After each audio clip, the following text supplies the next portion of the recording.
ये विधायक बनाने का चुनाव नहीं है। ये भाजपा के केंद्रीय नेतृत्व को ये संदेश देने का एक प्रयास है बिहार की जनता के द्वारा कि बिहार में किसी अच्छे व्यक्ति को मुख्यमंत्री बनाइए। आपको जनता ने 202 विधायक जिताए हैं। किसी अपराधी, किसी गलत चाल चरित्र चेहरा वाले व्यक्ति को बिहार का नेतृत्व मत दीजिए। भाजपा हारी तो सम्राट चौधरी को उसकी नैतिक जिम्मेवारी लेनी चाहिए, इस्तीफा देना चाहिए। अगर नहीं लेंगे तो भाजपा वाले खुद ही उनको हटाएंगे। हमको नमस्कार। भाजपा के गढ़ में जनसुराज ने लगाई सेंध। बांकीपुर की जनता ने जनसुराज को दिया जनादेश। बिहार की राजनीति के करवट लेने का दे रहा संदेश। बांकीपुर उपचुनाव के नतीजे ने ये बिहार की राजनीति में बदलाव का संकेत दिया है, जनमत में बदलाव का संकेत दिया है। फाइनल राउंड की मतगणना के अनुसार प्रशांत किशोर 63,000 से अधिक मत लाकर भाजपा के नीरज कुमार को 19,000 मतों से पराजित किया है। वहीं जो राजद की रेखा कुमारी थी वह मात्र 14,000 वोट लाकर सिमट गई। यह चुनावी परिणाम कई मायने में अलग अलग संकेत दे रहा है। जो राजद पहले रनर पार्टी हुआ करती थी, अब तीसरे नंबर पर खिसककर 50,000 का जीते प्रत्याशी से अंतर रहा है। राजनीतिक विशेषज्ञों का कहना है कि जो प्रशांत किशोर, जो भाजपा के कोर वोटर थे वह भी टूटे। राजद का जो MY समीकरण जो कोर वोटर था वह भी टूटा और वो दोनों टूटकर प्रशांत किशोर के खाते में गया, जिसके कारण PK का जीत हुआ। और यह इस मायने में खास है क्योंकि भाजपा के राष्ट्रीय अध्यक्ष नितिन नवीन की सीट थी और पिछले चुनाव में नितिन नवीन ने यहाँ 50,000 से अधिक मतों से विजय घोषित हुए थे। किंतु जब उपचुनाव हुए तो जनसुराज पार्टी के उम्मीदवार प्रशांत किशोर ने उनकी भाजपा के उम्मीदवार नीरज कुमार को 19,000 से अधिक मतों से शिकस्त दी है। तो यह चुनावी नतीजे ने पूरी तरह से बिहार की राजनीति, जनमत सभी में करवट लेने ये संकेत मिल रहा है कि अब बिहार में बदलाव होने वाला है। जनसुराजियों का कहना है कि यह तो केवल झांकी है। 2029 में पूरी तरह परिदृश्य साफ हो जाएगा। चुनावी नतीजे ने सभी को चौंका दिया है।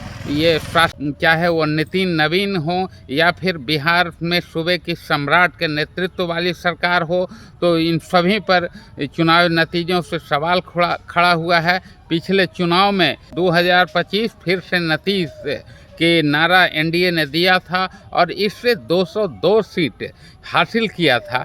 किंतु उपचुनाव में से पराजित होना यह कई मायने में खास है और यह संकेत दे रहा है कि अब बिहार की राजनीति अलग करवट ले रही है। यहाँ के युवा अब जाग रहे हैं।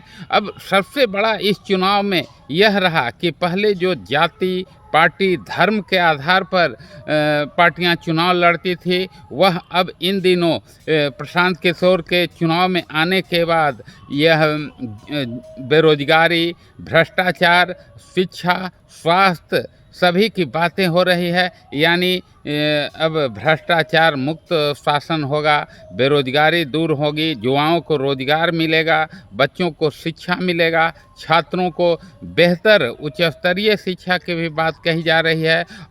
और सबसे खास बात तो इसमें यह भी रहा कि जो हाल में जो नीट पेपर लीक हुआ और उसमें छात्र आंदोलन हुआ, तो यह जो बांकीपुर सीट आता है वह पटना का मुख्य जो छात्रों का हब कोचिंग सेंटर हैं या फिर अन्य जो स्कूल कॉलेज हैं, तो ये सभी जगहों पर छात्रों का बोलबाला। तो वो छात्रों में कहीं ना कहीं इस व्यवस्था से, वर्तमान सरकार से नाराज़गी दिखी। प्रतिफल चुनाव नतीजे ने करवट लिया। भाजपा की यह जो राष्ट्रीय अध्यक्ष नितिन नवीन की सीट थी, इस सीट पर 30 सालों से भाजपा का कब्जा था। पहले उनके पिताजी नवीन किशोर विधायक रहे, बाद में नितिन नवीन, और इस सीट पर यह उपचुनाव में प्रशांत किशोर ने पूरी तरह से बाजी उलट दी।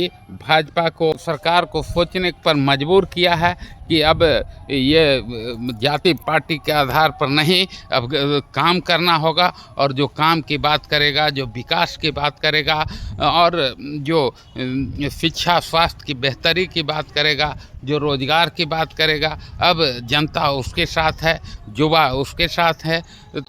चुनाव के दौरान शासन प्रशासन की तानाशाही भी ये सरकार पर, भाजपा पर भारी पड़ी। से लोग सरकार से आक्रोशित हुए और उसके बाद जनसुराज के पक्ष में वो समर्थन दिए।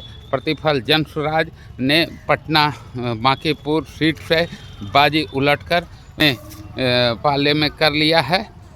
अब प्रशांत किशोर विधानसभा में क्या रंग लाते हैं, यह देखना होगा। खबरों से अपडेट रहने के लिए चैनल को सब्सक्राइब एवं वीडियो को लाइक व शेयर भी करें तथा फेसबुक पेज को फॉलो भी करें।